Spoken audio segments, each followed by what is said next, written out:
ত্রয়োদশ জাতীয় সংসদ নির্বাচনের যে মাঠ, এটা রীতিমতো জমে উঠেছে। আমরা যারা দীর্ঘদিন ধরে প্রচার করে আসছিলাম বা সন্দেহ করছিলাম যে ডক্টর মোহাম্মদ ইউনূস ক্ষমতা থেকে যাবেন না, ৫ বছর থাকবেন, ১৫ বছর থাকবেন, ইত্যাদি নানা রকম ন্যারেটিভ। তারপর আমরা যারা বলার চেষ্টা করছিলাম যে নির্বাচনের মাঠ জমবে না, আওয়ামী লীগ যেহেতু নেই, কে কার নির্বাচন করে, যেখানে বাংলাদেশের 50% লোক নির্বাচনের বাইরে, অথবা যেখানে 35% আওয়ামী লীগের যারা ভোটার, তারা এই ভোট কেন্দ্রে তাদের নেত্রীর কথা মতো আসবে না। আওয়ামী লীগ একটা দুষ্ট দল, তারা সর্বশক্তি নিয়োগ করে চেষ্টা করবে যে নির্বাচনটিকে যেন বানচাল করা যায়। তো এই সকল বক্তব্যের বিরুদ্ধে এই গত ৩ দিনে নির্বাচনী প্রচারণা শুরু হওয়ার পর থেকে আজ অবধি সারা বাংলাদেশে নির্বাচনের মাঠ রীতিমতো জমজমাট হয়ে পড়েছে। এই নির্বাচনের মাঠটি যে জমজমাট হয়ে পড়েছে, এই সময়টিতে যদি ধরেন আপনি সবচেয়ে বেশি যিনি খুশি হয়েছেন তিনি ডক্টর মোহাম্মদ ইউনূস। কারণ হলো যে আশা, যে ভরসা, যে কথা, যে আশ্বাস, যে প্রশ্বাস, যে নিঃশ্বাস নির্বাচনকে কেন্দ্র করে তার ছিল, প্রায় সবকিছু তার জন্য বুমেরাং হয়ে পড়েছিল। এবং সর্বশেষ তিনি যখন জনাব তারেক রহমান সাহেবের সঙ্গে লন্ডনে গিয়ে দেখা করলেন, তারপর থেকেই এক পক্ষ বলার চেষ্টা করছিল যে ডক্টর মোহাম্মদ ইউনূস আসলে একটা নিরাপদ প্রস্থান অথবা শান্তিপূর্ণ একটি ক্ষমতা হস্তান্তর প্রাধান্য দিচ্ছেন। কিন্তু সন্দেহ যাচ্ছিল না নানা কারণে। প্রথম কারণ হলো ক্ষমতা কেউ ছাড়তে চায় না। দ্বিতীয় কারণ হলো ডক্টর মোহাম্মদ ইউনূসকে যারা চিনেন জানেন তারা সবাই বলছিলেন যে তিনি আসলে কোনো কিছু ত্যাগ করতে ছাড়তে অভ্যস্ত নন, বরং তিনি সব কিছু শক্ত হাতে আঁকড়ে ধরতে অভ্যস্ত। এর বাইরে নির্বাচনের ময়দানে রাজনৈতিক দলগুলোর ঐক্য হচ্ছিল না, জনগণ বিভ্রান্ত ছিল। আওয়ামী লীগ ১৫ বছরের শাসন করার কারণে তাদের সম্পর্কে মানুষের মনের মধ্যে একটা ভয় ছিল, আতঙ্ক ছিল। ভারতের মতো একটা বৃহৎ শক্তি আওয়ামী লীগের সঙ্গে আছে, কাছেই ভারত এখানে সার্জিক্যাল অপারেশন চালাবে, এরকম বিশাল বিশাল প্রচারণা ভারতীয় মিডিয়ার পক্ষ থেকে অব্যাহতভাবে করা হচ্ছিল। শেখ হাসিনা স্বয়ং বলছিলেন যে তিনি টুস করে যে কোনো সময় ঢুকে পড়তে পারেন।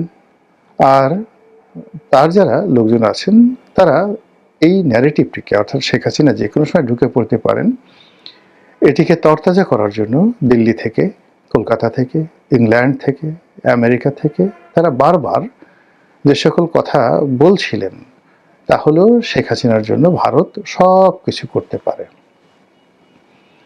তো এর মধ্যে নাটকীয়ভাবে হঠাৎ করে তারেক রহমান সাহেব বাংলাদেশে আসলেন, ওসমান হাদি নিহত হলেন। পুরো রাজনীতির পরিস্থিতি গত ১৭ মাসে যে ক্যালকুলেশন ছিল, এই দুটো ঘটনায় একেবারে এলোমেলো হয়ে গেল। স্বয়ং ডক্টর মোহাম্মদ ইউনূস, তিনি আল জাজিরার সাবেক সাংবাদিক মেহেদী হাসান, তো তার যে পডকার সেখানে একটা গুরুত্বপূর্ণ সাক্ষাৎকার দিয়েছিলেন। তো সেই সাক্ষাৎকারে তিনি বলেছিলেন যে লোকজন তো অনেকে বলছে যে স্যার আপনি ৫ বছর থেকে যান, অনেকে তো ৫০ বছর থাকার কথাও বলছেন। এবং এই কথা শোনার পর আমাদের তো সন্দেহ সঙ্গতের কারণে বাড়ে এই কারণে যে আমরা অতীতে এরশাদ সাহেবকে দেখেছি, শেখ হাসিনা তিনি ২০১৪ থেকে ২৪ পর্যন্ত টানা ১০ বছর কোনো নিয়ম কানুনের তোয়াক্কা না করে ক্ষমতায় থেকেছেন। এরবারে মইনুদ্দিন ফখরুদ্দিন সাহেব ক্ষমতায় বসে দীর্ঘদিন ক্ষমতায় থেকেছেন। ফলে ক্ষমতা কেউ ছাড়তে চায় না।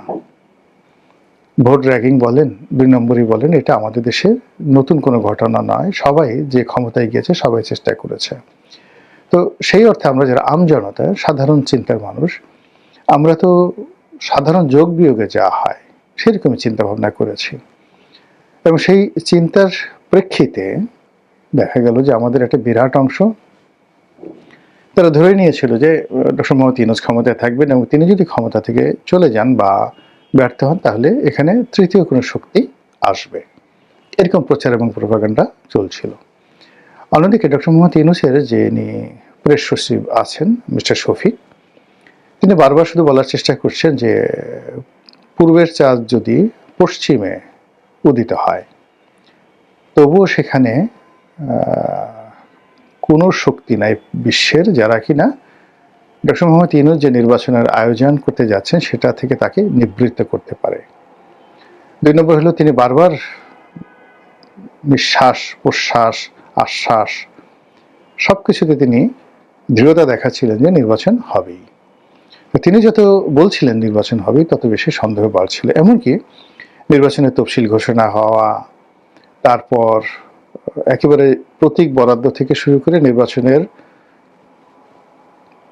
যে প্রার্থী সে প্রার্থীতা প্রত্যাহারের শেষ দিন পর্যন্ত সবার সন্দেহ ছিল। এখনো যে অনেকের সন্দেহ নেই তা বলা যাচ্ছে না, কিন্তু সবকিছু বাদ দিয়ে অর্থাৎ পর্দার আড়ালে যে সকল খেলা হচ্ছে, সন্দেহ হচ্ছে, চক্রান্ত যেটা এখনো থেমে নেই, এখনো বাংলায় ঘসেটি বেগম থাকতে পারে, এখনো বাংলায় মীর জাফরের অভাব হবে না, এখনো হিরাজিল প্রাসাদের কোনো যাকে বলা হয় বিকল্প যে নেই তা বলা যাচ্ছে না। আপনারা জানেন যে হিরাজিল প্রাসাদে ঘসেটি বেগম, মীর জাফর, তারপর রায়দুর্লভ, পিয়ার লতিফ, জগৎ শেঠ এদেরকে নিয়ে নিয়মিতভাবে চক্রান্ত করতেন। তো সেই হিরাজিল প্রাসাদ এখন যে নেই ও কথা বলা যাচ্ছে না। আবার ইস্ট ইন্ডিয়া কোম্পানি যেভাবে বাংলাদেশ আক্রমণ করেছিল, এখনো যে ইস্ট ইন্ডিয়া কোম্পানি ওত পেতে নেই, এটি একেবারে যেদিন নতুন সরকার অর্থাৎ এই যে নির্বাচন হচ্ছে সেই নির্বাচনের ময়দানে সুষ্ঠুভাবে একটি নির্বাচন হবে, ক্ষমতা হস্তান্তর হবে এবং নতুন সরকার ক্ষমতা গ্রহণ করে তারপরে রাজাসনে বসবেন।